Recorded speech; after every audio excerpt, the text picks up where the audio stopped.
저희 교회는 늘 학교 앞에 이제 전도를 하러 나가거든요. 그래서 매주 수요일마다 교회 전도대가 있어서 학교 앞에 전도 나가고 노방에서 또 전도하기도 합니다. 그래서 제가 저희 의선교회에서 지금은 담임 목회를 하고 있지만 제가 그 교회에서 이제 교육 전도사도 하고 전임도 하고 이제 부목도 했던 시절을 갖고 있기 때문에 그 변천사 나름의 이제 그 시간의 흐름을 이제 다 경험하고 있고, 이제 지금은 담임으로 와서 이제 목회를 하다 보니까 지금의 모습을 보면서 옛날 생각들을 다 하는 거죠. 옛날에 이랬었는데라는 생각을 하고 있는데, 어느 날 교회로 전화 한 통이 왔습니다. 그 학교에서 저희가 노방 전도하고 있는 학교 앞 전도를 하고 있는 학교에서 교회로 전화가 왔는데, 전화 와서 교회 요청하는 내용이 뭐냐면 골자는 이거였습니다. 학교 앞에서 전도하는 것을 자제해 주셨으면 좋겠습니다 라는 거예요. 이유가 왜 그렇습니까? 라고 했더니 요즘 학교 앞에서 음식을 나눠주거나 뭘 나눠주다 보면 그게 악용되어질 수 있기 때문에 조심해야 될 것 같습니다 라는 거였고요.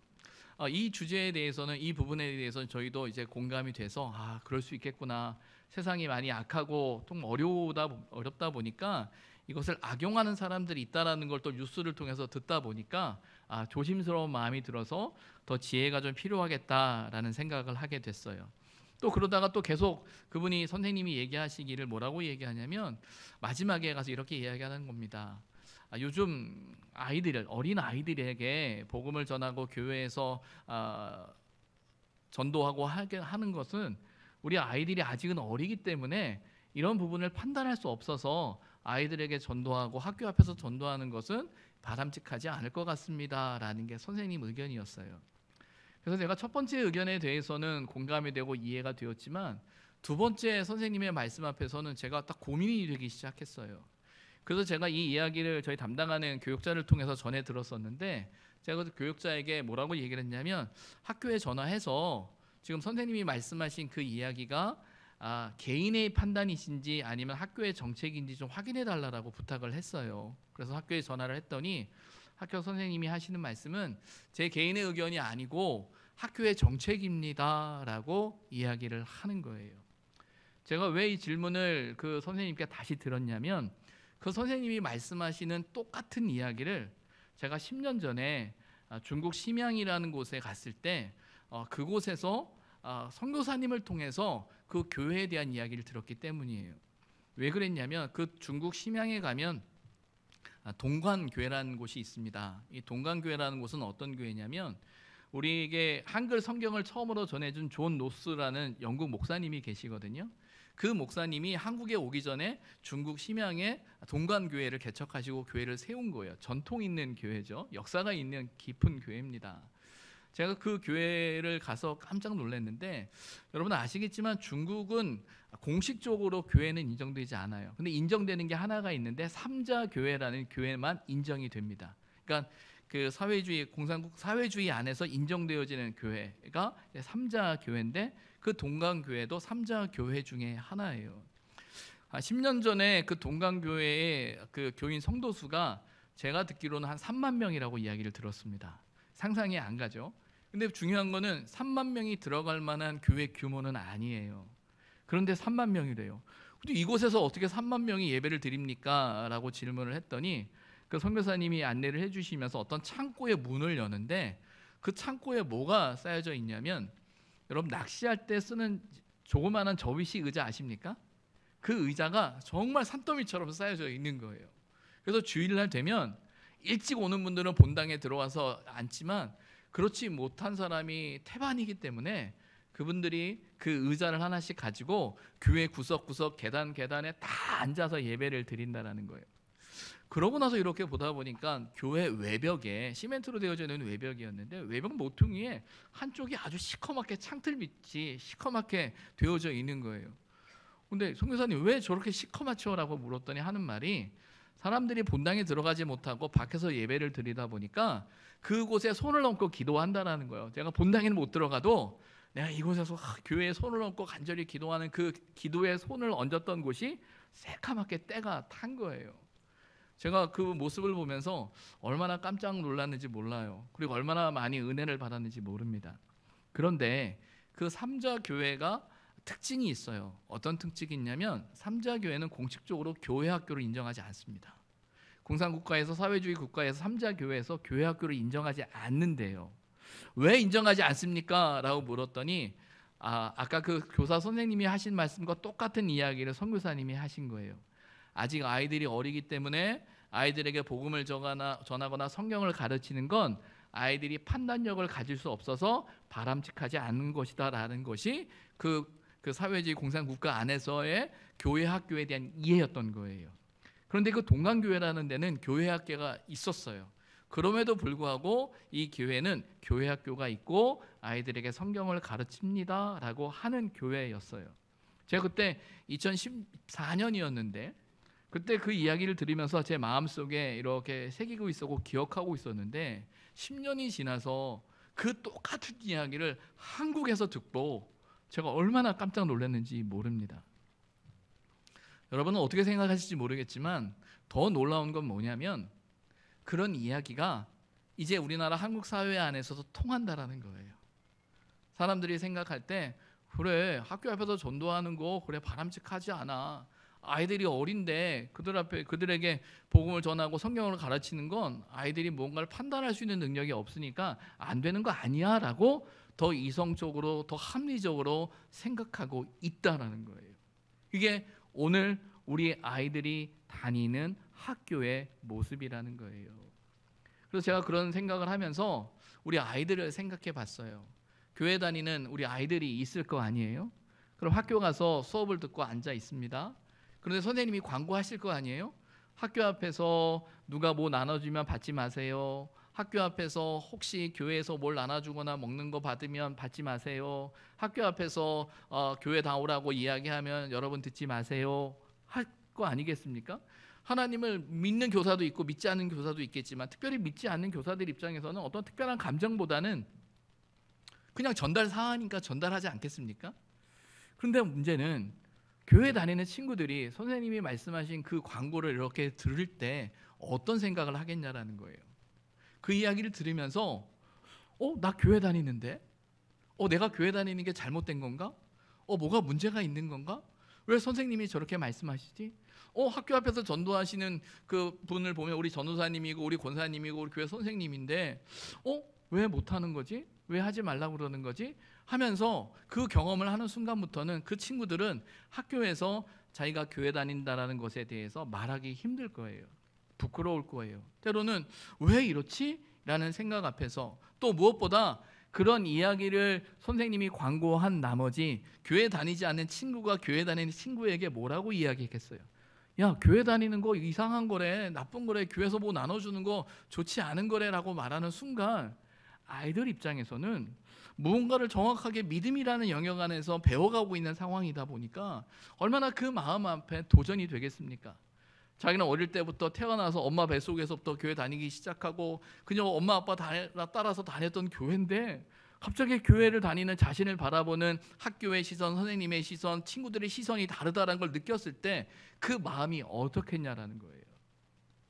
문제는 그런 경험을 하고 있고 그런 고민 가운데 있고 그렇게 살아가고 있는 아이들이 주일날 교회에 오는 거고 그 아이들에게 우리는 하나님의 말씀을 가르친다라는 거예요.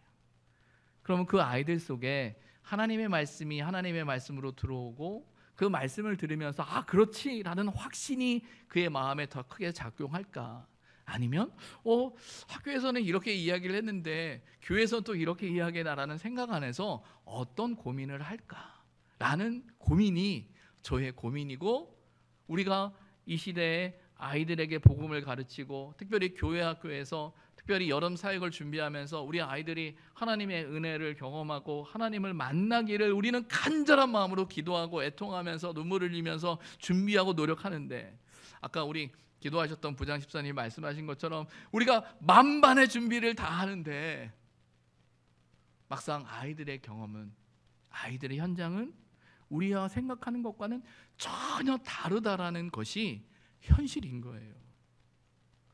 그래서 어떤 면에서는요 참 제가 믿음 없는 목사인지 모르겠지만 어떤 면에서는 여름 성경학교를 하고 수련회를 하고 아이들이 그 수련회 은혜를 받고 막 수련회 와서 아이들이 막 날고 뛰고 하는 거면 그게 도리어 어쩌면 더 이상할지도 모르겠어요. 왜냐하면 아이들이 경험하는 상황은 그게 아니거든요. 근데 중요한 건 그럼에도 불구하고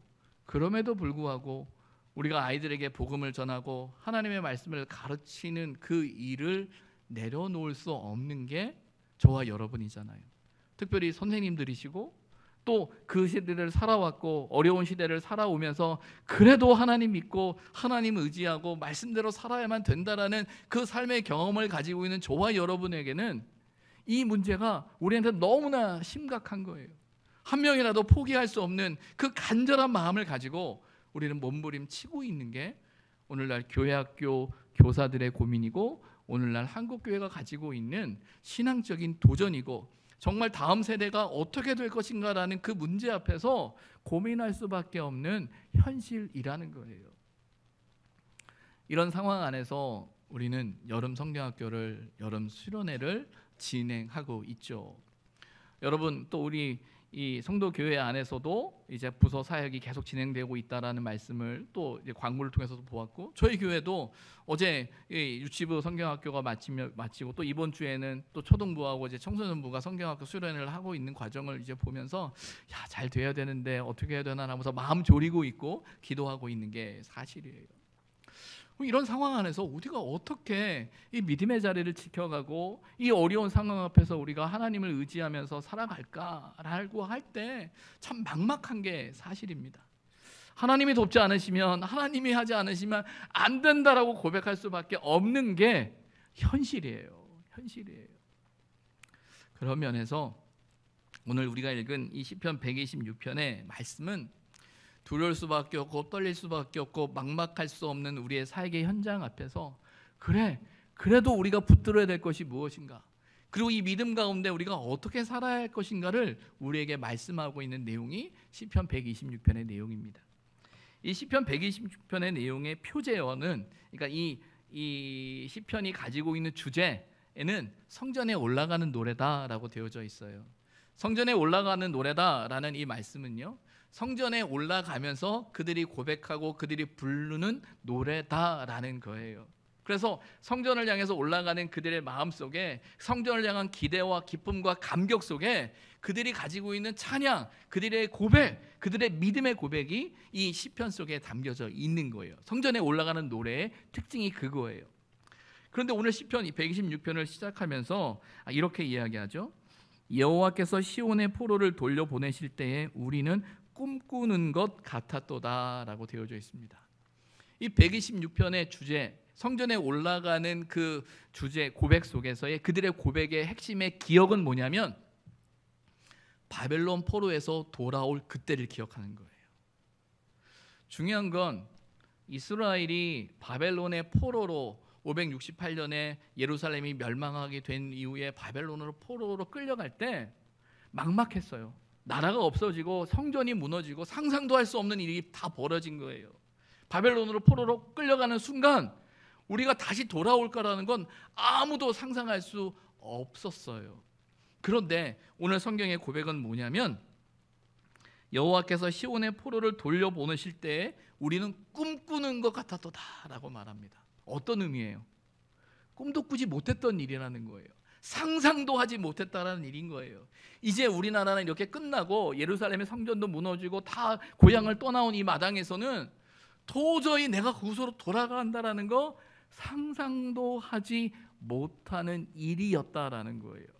그런데 꿈도 꾸지 못했던 그 일이 오늘 이루어졌다라고 고백하고 있는 거예요. 시온의 포로를 돌려보내실 때 우리가 꿈꾸는 것 같았는데 그 자리에서 우리는 이런 고백을 하는 거죠. 그때 우리 입에는 웃음이 가득하고 우리 혀에는 찬양이 찼었도다. 그때 문 나라 가운데에서 말하기를 여호와께서 그들을 위하여 큰 일을 행하셨다 하였도다. 여호와께서 우리를 위하여 큰 일을 행하셨으니 우리는 기쁘도다라고 고백하고 있는 거예요.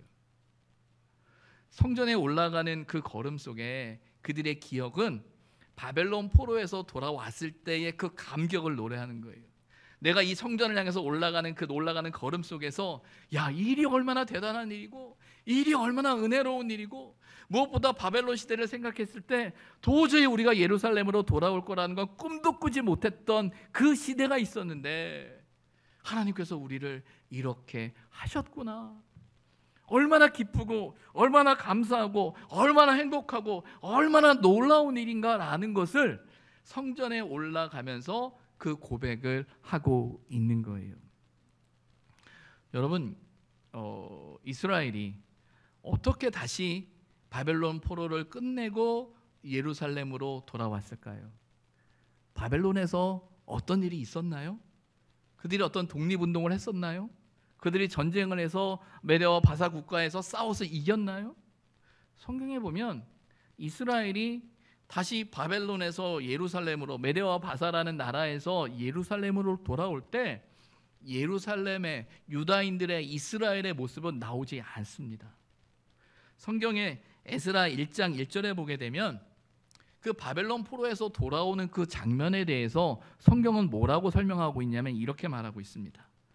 바사왕 고레스 원년에 여호와께서 예레미야의 입을 통하여 하신 말씀을 이루게 하시려고 바사왕 고레스의 마음을 감동시키심에 그가 온 나라에 공포도 하고 조서도 내려 이르되라고 이야기하고 있어요. 어떤 거예요? 바사왕 고레스 원년에 그때 고레스라는 사람이 이 조서를 내린 거예요. 그런데 성경은 뭐라고 이야기하고 있냐면 바사왕 고레스의 마음을 감동시켰다. 누가요? 여호와께서라는 거예요. 하나님께서 어느 날 바사왕 고레스의 마음을 감동시키셔서 이스라엘 사람들을 이제 너의 고향 예루살렘으로 돌아가도 된다. 가서 성전을 지어라 라고 조서를 내린 거예요. 이스라엘이, 유대인들이 그 일을 위해서 준비한 게 아니었어요. 정말 꿈 같은 일이 벌어진 거예요. 바로 그것을 노래하고 있는 게 이 시편 126편 1절부터 3절의 이야기예요. 여러분, 우리가 신앙생활을 하면서 저와 여러분이 이곳에서 예배를 드리고 주일이면 예배의 자리, 성전을 찾아오고 하는 그 일들이 평생 제가 해왔던 일이고 당연한 일이고 다 그렇게 하는 줄로 생각하신지는 모르겠지만 아닙니다. 정말 하나님의 은혜가 아니면, 하나님의 붙드심이 아니면, 하나님이 우리의 마음속에 감동을 주시지 않고 우리에게 힘 주지 않으시고 은혜 주지 않으시면 우리 힘으로 되는 일이 아니에요. 우리의 노력으로 되는 일이 아니에요. 절대적인 하나님의 은혜예요. 그런 면에서 우리가 매주일 성전을 찾는 그 걸음 앞에서 어떤 면에서는 이 시인의 고백이, 시편 126편의 고백이 우리의 고백이 되어야 해요. 야, 내가 어떻게 예수를 믿고 있지? 내가 어떻게 이 주일날 예배를 드리고 있지? 여러분, 아마 여러분들 신앙생활 하시면서 여러분은 가족 중에서나 자녀들 중에서나 남편이나 아내나 식구들 중에서 정말 예수 안 믿다가 예수 믿는 분들 계실 거예요. 그 예수 믿지 않은 가족을 위해서 평생 기도하다가 어느 날 그 형제가, 그 가족이, 그 남편이, 그 아내가, 그 자녀가 어느 날 함께 내 옆에서 예배드리고 있고 함께 신앙생활하고 있다는 이야기 들을 때 여러분 마음이 어때요? 어때요? 야, 역시 내가 기도했으니까 기도빨이 먹히는구나 라고 생각이 드실까요? 아니에요. 야, 정말 어떻게 하나님이 이런 은혜를 주시지? 라는 생각이, 고백이 들 수밖에 없는 거죠. 그러면서 우리가 주일날 성전을 찾아가고 예배드리고 하나님 앞에 이렇게 있는다라는 건 너무나 귀하고 복된 일이에요. 저희 교회가, 제가 담임 목회를 하면서 제가 담임으로 갔더니 저녁 7시 반에 주일 저녁 예배였었어요, 저희 교회가. 근데 제가 갔더니 교인들이 목사님 요즘 누가 저녁 예배를 드립니까? 시간을 3시로 땡기자라는 거예요. 얘기 들어보니까 설득력이 있어요. 3시로 땡겼죠. 3시로 땡기고 조금 있다 보니까 코로나가 터져버렸어요. 그럼 어떻게 됐을까요? 우리 오후 찬양 예배가 없어요. 그래서 제가 눈치를 보면서 야, 다시 시작을 해야 될 거 아닌가라는 생각을 하다가도 쉬운 일이 아니에요. 근데 그런 제 경험을 갖고 있는데 오늘 오후 찬양 예배라고 제가 이렇게 앉아 와서 여러분의 모습, 오시는 걸음, 또 주차장에 가득한 차들을 보면서 얼마나 깜짝 놀라고 얼마나 그 감격했는지 몰라요. 우리 존경하는 또 이 목사님 또 열심히 정말 목회하시고 계시는구나. 정말 선배 목사님으로서 야 정말 대단하시다라는 존경스러운 마음도 들고 목사님 이거 어떻게 목회해야 돼요? 저 어떻게 해야 되는 거예요? 오늘 설교 끝나고서 예배 끝나고 나서 조심스럽게 여쭤보려고 생각하게 있어요. 정말 이 일이 쉬운 일이 아니거든요. 근데 그 일이 우리 안에 일어나고 있는 거예요.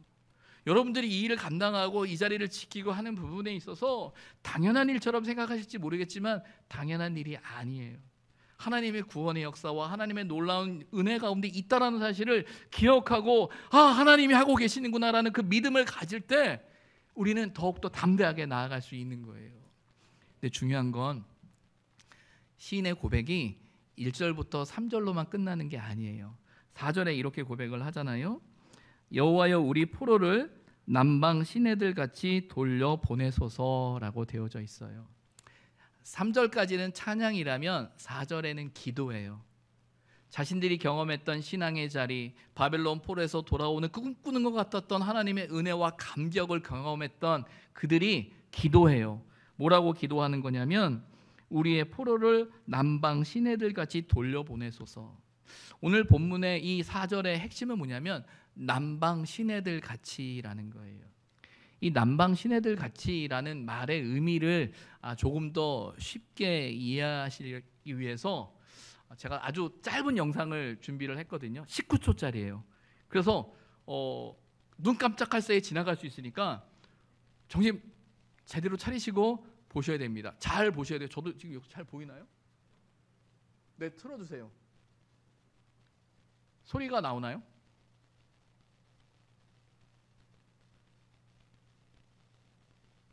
저기 떨어지는 게 보이십니까? 이 소리가 들리세요?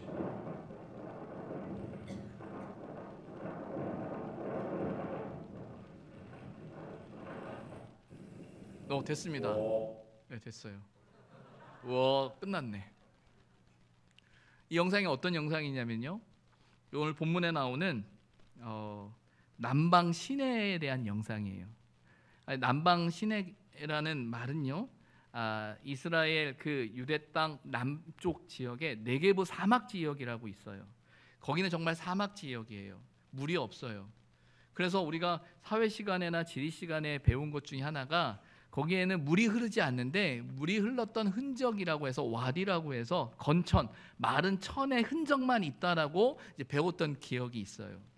이 이스라엘 땅에 가게 되면 그 남방 지역은 사막 지역이고 아무 물도 없는 곳인데 문제는 겨울에 겨울비가 내린대요. 겨울비가 내리면 저 사막 같은 그곳에 아까 같은 그런 폭포가 생긴다라는 거예요. 물이 흘러내려서 그 겨울비가 내리는 순간 그 물이 개천을 만들고 개천을 넘어서 폭포처럼 흘러내리는 일이 벌어지는 거예요. 여러분 그 바짝 마른 그 사막의 자리에서 이걸 상상할 수 있겠어요? 상상할 수 없는 거예요. 뭐라도 개천에 물이라도 흐르고 있으면 야 흐르나 보다라고 생각할 텐데 전혀 흐르지 않는 그 천에 어느 순간 겨울비가 내리고 나면 그 바짝 말랐던 그 개천에 물이 흐르기 시작하고 아까처럼 그 사막 지역 안에서 폭포가 만들어져 버린다는 거예요. 4절의 시인의 고백은 뭐냐면 하나님께서 우리에게 행하셨던 놀라운 일들에 대한 신앙의 고백과 확신 속에서 그가 간절히 하나님 앞에 기도하는 기도의 제목은 어떤 거냐면 남방 시내들 같이 돌려보내십시오라는 말이에요. 이 말은요, 우리 힘으로는 할 수 없고 우리의 능력으로는 할 수 없는 그 일들 속에 하나님 남방 시내가 물이 차서 이 폭포가 되듯이 정말 하나님 우리에게 겨울비를 내려주시고 우리에게 은혜를 내려주셔서 우리의 마음이, 우리의 심령이, 우리의 상황이 변화되게 해달라는 간절한 기도예요. 아마 우리가 우리 아이들을 위해서 기도할 때 정말 이 청소년들, 특별히 청소년부 중고등부 아이들을 위해서 기도할 때 여러분 중고등부 사역자는 거의 선교사예요. 거기는 다른 세상이에요. 이성적으로 생각하고 판단할 수 없는 세상이에요. 저희 집에 둘째 아들이 고3이에요. 고3인데 제가 말 못 걸어요. 말 걸면 째려봐요. 말 걸지 마, 건들지 마.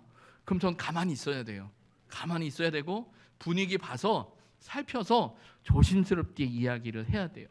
뭐라도 얘기하려면 제가 일단 뭐든지 당근을 먼저 줘야 돼요. 뭔가 그가 원하는 것이 무엇인지를 먼저 판단을 하고 먼저 이야기를 꺼내야만 되는 관계예요. 근데 중요한 건 또 그 친구들에겐 필요한 것도 없어요. 뭘 준다고 해도 별로 좋아하지도 않아요. 그냥 자기가 사면 된대요. 그 돈도 다 우리 엄마 아빠가 준 돈인데 자기 돈인 줄 알고 착각하고 있는, 그렇게 어렵단 말이에요. 야, 저들이 어떻게 하나님을 믿을까? 저들이 어떻게 변화가 될까라고 생각할 때 오늘 성경의 표현을 빌리자면 남방 시내들 같이 돌려보내소서. 정말 그 마른 사막에 하나님이 겨울비를 내려주시고 비를 내려주셔서 그 땅을 적시게 해달라는 그 간절한 마음이 오늘 시편 본문 4절에 나오는 고백이라는 거예요. 어떻게 이런 고백을 할 수 있어요? 그들이 경험했잖아요. 바벨론 포로에서 돌아오는 경험을 했잖아요. 꿈을 꾸는 그런 경험을 했잖아요. 여러분, 우리가 교사로서 이 일을 감당하고 사역을 나아갈 때 우리가 포기하지 말아야 될, 품어야 할 소망 중에 하나는 이겁니다. 우리 힘으로 하는 것이 아니라 하나님이 하신다라는 거예요. 하나님이 행하실 때 그 마른 천을 정말 폭포수가 흐르는 천으로 바꾸실 수 있는 분이 하나님이라는 거예요. 하나님이 나를 바꾸시고 우리를 바꾸신 것처럼 하나님께서 그 영혼들을 바꾸신다라는 믿음의 소망과 확신을 가지셔야 됩니다. 그 확신을 가지셔야 되는 거예요. 사실은 헌신 예배는요, 내가 하나님 앞에 이렇게 헌신하겠습니다, 내가 이렇게 봉사하겠습니다, 내가 이렇게 섬기겠습니다를 결단하는 것이 아니라 하나님이 우리에게 행하신 그 일을 기억하는 자리여야 합니다. 왜? 내 힘으로 하는 게 아니라 하나님이 우리를 통해서 사용하시고 역사하시는 자리이기 때문에 내가 하나님 믿겠습니다, 하나님의 역사의 통로가 되겠습니다, 하나님 나를 사용해 주시고 그 하나님을 향해서 내 마음 잃지 않도록 기도하는 자리가 이 헌신의 자리여야 할 거예요. 자, 그런 찬양이 있습니다. 그런 기도가 있습니다. 여러분, 여기서 끝나면 좋은데 오늘 말씀의 제목이 기쁨으로 단을 거두리로다잖아요. 그런데 뜻하지 않은 5절과 6절의 말씀이 나와요. 여러분, 5절과 6절 말씀 우리 같이 한번 좀 읽어볼까요? 읽겠습니다. 눈물을 흘리며 씨를 뿌리는 자는 기쁨으로 거두리로다. 울며 씨를 뿌리러 나가는 자는 반드시 기쁨으로 그 곡식단을 가지고 돌아오리로다. 아멘. 아니, 1절부터 4절까지의 내용하고 5절부터 6절의 내용이 어떻게 연결이 되죠? 왜 갑자기 5절과 6절의 말씀이 있을까요? 여러분, 신앙의 자리는요 1절부터 4절로 끝나지 않아요. 신앙의 자리는 1절부터 4절이 아니라 5절부터 6절이에요. 어떤 말이냐면 우리가 신앙의 삶을 살아갈 때 정말 바벨론 포로에서 돌아오는 감격과 기쁨이 있고요, 때로는 하나님께서 우리에게 행하신 놀라운 역사의 현장 앞에서 우리를 구원하시고 회복시키시는 그 기쁨을 누리며 살아가는 그 경험들이 있어요. 그리고 그 확신 속에서 하나님 앞에 남방의 시내를 같이 변화시켜 주시고 하나님 역사해 달라는 그 현장이 우리의 경험 속에 분명히 있어요. 그런데 중요한 건 그 경험이 다가 아니에요. 그 경험을 갖고 있기 때문에 우리가 해야 할 고백이 있어요. 결단이 있어요. 그게 뭐냐면 본문에 나오는 것처럼 눈물을 흘리며 씨를 뿌리는 자가 되어야 한다라는 거예요. 이건 단지 우리의 열심으로 되어진다라는 말이 아니에요.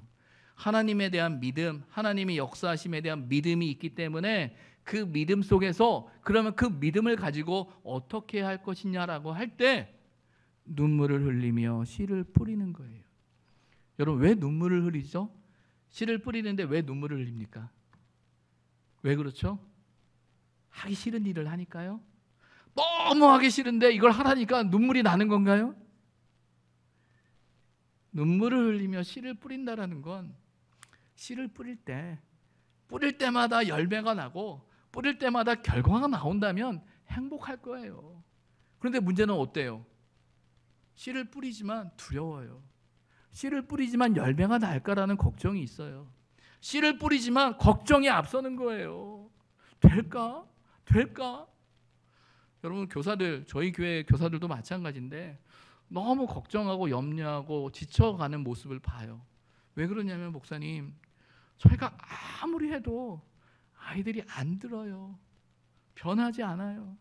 그러니까 지쳐버리는 거예요. 정말 열심히 하거든요. 아마 여기 우리 성도교회 교사들께서도 정말 열심히 하실 거예요. 근데 안 변한다라는 거예요. 안 듣는다라는 거예요. 정말 아이들 앞에서 열심히 애쓰고 수고하는 선생님들인데 아이들이 안 들어요. 귀뚱으로도 앉는 것처럼 보여요. 그러면 얼마나 절망하겠어요. 야, 나는 안 되나 보다. 나는 포기해야지 하면 될까요? 아닌 거예요. 그럼에도 불구하고 눈물을 흘리며 씨를 뿌려야 한다는 거예요. 왜? 하나님께서 바벨론에서 우리를 구원하신 것처럼 하나님께서 남방신의 그 마른 천을 폭포수와 같이 바꾸시는 그 하나님을 믿기 때문에 내가 하는 것이 아니라 하나님을 향한 믿음 때문에 그 일을 감당하는 거예요. 그렇게 눈물을 흘리며 씨를 뿌리는 자는 기쁨으로 거두게 될 것이다. 누가 그렇게 하실까요? 하나님이 하시는 거예요. 그러면서 한 번 더 말하죠. 울며 씨를 뿌리러 나가는 자는 어떻게 해요? 반드시 기쁨으로 그 곡식단을 가지고 돌아오리로다. 우리 선생님들 그 믿음 가지시기 바랍니다. 저와 여러분이 뿌리는 씨앗이 결코 땅에 떨어지지 않을 겁니다. 하나님께서 저와 여러분을 통해 우리를 통해 우리 성도교회 교우들을 통해 역사하시는 그 간절한 기도 하나님이 반드시 들으시고 그 기쁨으로 곡식단을 거두시게 하실 줄 믿습니다. 그 믿음의 고백과 확신을 가지고 살아가시기 바랍니다. 그럼 여러분, 제가 마지막 그림을 하나 보여드리려고 하는데 한번 여러분 생각해 보세요. 어떻게 하면 좋을까? PPT 한번 볼 수 있을까요? 네, 제가 켜고 보일게요. 첫 번째 그림으로 네. 자, 제가 퀴즈를 하나 내도록 하겠습니다. 되는 건가요? 예, 여기 둥그런 원이 있어요. 둥그런 원이 있습니다. 이 원을 성도교회라고 생각해 보세요. 우리라고 생각하고 우리가 특별히 하나님을 믿는 사람들이고 믿음의 삶을 살아가고 믿음의 삶으로 살아내야 할 교회 공동체일 수 있고 우리 신앙의 자리일 수 있을 거예요. 신앙의 삶은 어떤 면에서는 우리 여러 구성원들이 이 둥그런 원을 다 채우는 게 우리 신앙의 자리라고 생각해 볼 때 저와 여러분이 저런 커다란 원을 구성하고 있는 작은 원들이라고 생각해 보세요. 원으로 이 큰 원을 다 채울 수 있는 방법이 있을까요? 원으로, 작은 원으로 이 원을 채울 수 있는 방법, 제가 보기를 드려볼게요. 처음에는 우리 이렇게 생각할 수 있어요. 원 안에 여러 구성원들이 있죠. 그러다 보면 이 원을 좀 채우는 것 같죠. 근데 여러분 원을 채워보지만 뭐가 있어요? 빈틈이 있죠. 공간이 생기죠. 원의 특성 중에 하나는 뭐냐면요, 원은 원과 원이 만날 땐 점으로 만나요. 이게 조금 어려웠고 조금 고민스러운 이제 표현이어서 죄송하긴 한데 원의 특성은 그거예요. 삼각형과 사각형은 면과 면이 만나요. 하지만 원은 만날 때 점과 점으로 만나요. 이 말은 뭐냐면 원과 원은 반드시 공간이 생길 수밖에 없어요. 그럼 여러분 그 원의 공간을 메꿀 수 있는 방법이 뭐예요? 어떤 방법이 있어요? 더 작은 원들로 이 공간을 채우는데 제가 앞서 말씀드린 것처럼 원과 원은 점으로 만나서 반드시 공간이 생길 수밖에 없다라고 말씀을 드렸죠. 아무리 공간을 인원을 많이 늘려도 공간이 생겨요. 그럼 어떻게 해야 되나 생각해 봤더니 이런 방법이 있네요. 원이 서로 겹쳤어요. 어때요? 두 번째 봤던 그림보다는 간격이 많이 채워졌죠. 많이 채워졌죠. 그래도 뭐가 남아요? 간격이 생기죠. 그럼 어떻게 하면 이 간격을 메울 수 있을까요? 어떨 것 같아요? 이 방법이 있어요.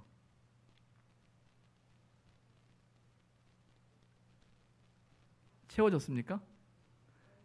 이 방법은 어떤 거냐면 그 원 안에 있는 원들이 그 큰 원보다 더 크게 성장하는 거예요. 그리고 중요한 건 뭐냐면 원과 원이 어떻게 해야 돼요? 겹쳐져야 돼요. 겹쳐져야 돼요. 여러분, 이게 뭐냐면 성장이에요. 이게 뭐냐면 성숙이에요. 그리고 이 과정 속에서 교회가 이렇게 커지게 되고 공동체가 확장이 되는 거예요. 자, 한 번에 4개의 그림 보여드릴게요. 1번의 그림, 2번의 그림, 3번의 그림, 4번의 그림을 한번 보세요. 어떤 면에선 우리가 신앙생활을 할 때 우리는 1번의 모습을 가질 때가 참 많아요. 뭐냐면 나는 내 할 일을 할 거야, 난 내 역할을 할 거야 라고 생각하면서 내 일에 대해서 크고 작은 원으로 구성이 되겠죠. 그러나 분명한 건 우리가 성도교회라는, 우리가 신앙의 공동체라는, 하나님의 나라라는 가치를 꾸리며 살아간다고 할 때 서로 각자가 자신의 일만 다 하면 되느냐라고 할 때 아니에요. 왜? 원이라는 특성은 반드시 간격이 생길 수밖에 없다라는 거예요. 그래서 우리는 노력하죠. 더 많은 사람을 채우면 되겠지. 그래도 간격은 생겨요. 그러면 원을 다 채울 수 있는 방법은 첫 번째, 겹쳐야 돼요. 겹쳐지려면요, 말 그대로 이건 내 일이야 라고 생각하기 시작하면 안 돼요. 솔직히 말해서 네 일 내 일이 없는 거예요. 왜? 우리의 모든 일이고 이게 하나님의 나라를 위한 일이고 하나님의 교회를 위한 일이라고 할 때 서로가 그 일이 겹쳐지는 면으로 만날 때 그 공간이 채워지는 거예요. 그리고 무엇보다 그 노력을 하다 보면 어떻게 되냐면요, 내가 더 큰 원이 되는 거예요. 내가 성장하는 거예요. 내가 성숙하게 되면 그 큰 원이 저 큰 원을 다 덮어버리는 거예요. 이게 눈물로 씨를 뿌리는 자의 신앙의 자리입니다. 우리는 신앙생활을 하다 보면 내가 내 할 일만 잘하면 돼 라고 생각할 수 있어요. 그것도 감사하죠. 그런 사람도 쉽지 않거든요. 그러나 여러분, 저나 여러분이 살아가고 있는 신앙의 자리와 믿음의 자리 안에서 우리가 꿈꾸는 하나님의 나라, 예수 그리스도가 우리를 구원하신 구원의 사건이 우리에게 말씀하실 때 너는 살면서 네 일만 잘하면 돼? 라고 하실까요? 아니에요. 하나님을 믿기 때문에 우리는 나의 일만을 하는 사람들이 아니라 그 공간을 메꿔가는 사람들이에요. 믿음으로. 그렇게 행할 때 내가 커지는 거예요. 내가 성장하는 거예요. 내가 성숙하고 내가 커지면 이 공동체를 채우는 거예요. 여러분, 교회 안에서 여러분들도 경험하실 겁니다. 정말 어떤 집사님, 권사님, 장로님, 또 성도들 보면서 정말 다른 사람이 놓치는 것들 잘 메꿔가는 사람들이 있어요. 이게 얼마나 큰 일인지 몰라요. 그렇게 서로가 면과 면으로 만나고 그리고 그 안에서 성장이 일어날 때 이 큰 원이 빈틈없이 채워지는 거예요. 소망하는 건 성도 교회 안에 정말 오늘 시편 126편의 이 말씀처럼 눈물로 씨를 뿌릴 때 정말 하나님이 기쁨으로 단을 거두시겠다는 그 말씀의 고백을 믿고 여러분의 삶의 자리에서 하나님이 맡겨주신 그 삶의 영역을 넘어서, 신앙의 영역을 넘어서 교회 구석구석을 살피고 함께 하나님의 나라를 견고하게 채워갈 수 있는 여러분 되시기 바랍니다. 그리고 그 삶 속에 반드시 하나님께서 복 주시고 채워주시는, 기쁨으로 단을 거두게 하실 그 하나님을 소망하며 믿음으로 살아가시는 우리 성도계 교우들과 오늘 교사 오신 예배로 함께하는 우리 선생님들 되시기를 주님의 이름으로 부탁을 드립니다. 기도하겠습니다. 하나님, 오늘 말씀을 통해서 우리가 감당해야 할, 우리가 지켜내야 할 신앙의 자리, 믿음의 자리를 생각하게 됩니다. 우리 힘으로는 감당할 수 없는 그 삶의 상황 앞에서 눈물로 씨를 뿌릴 수밖에 없는 우리의 모습을 봅니다. 하나님이 하지 아니하시면, 하나님이 역사하지 아니하시면 아니됨을 알기에 우리가 하나님 앞에 엎드립니다. 믿음으로 하나님 앞에 엎드리는 우리 교사들 가운데 은혜를 더하여 주셔서 눈물로 씨앗을 뿌리는 그 심령 속에 기쁨으로 단을 거두리라 말씀하시는 하나님의 놀라운 응답의 역사가 임하게 하여 주옵소서. 구원의 은혜, 우리를 지키시고 인도하시고 우리에게 힘주시는 그 하나님 바라보며 살아가게 하시고 그 하나님을 의지함으로 말미암아, 그 하나님을 만남으로 말미암아 우리 사랑하는 선생님을 통하여 하나님의 놀라운 역사가 일어나게 하여 주옵소서. 이 성도교회 가운데도 하나님 함께 하시고 정말 서로의 필요를 살피고 서로와 서로의 마음을 모으고 서로가 함께함을 통하여서 하나님의 교회, 하나님의 나라를 견고히 세워가는 이 성도교회 되게 하시고 이 모든 일을 통하여 더욱더 견고하게 다음 세대를 세워갈 수 있는 하늘의 축복의 통로가 되는 우리 성도교회가 되게 하여 주옵소서. 하나님이 지키시고 인도해 주신 믿사오며 예수님의 이름으로 축복하며 기도드립니다. 아멘.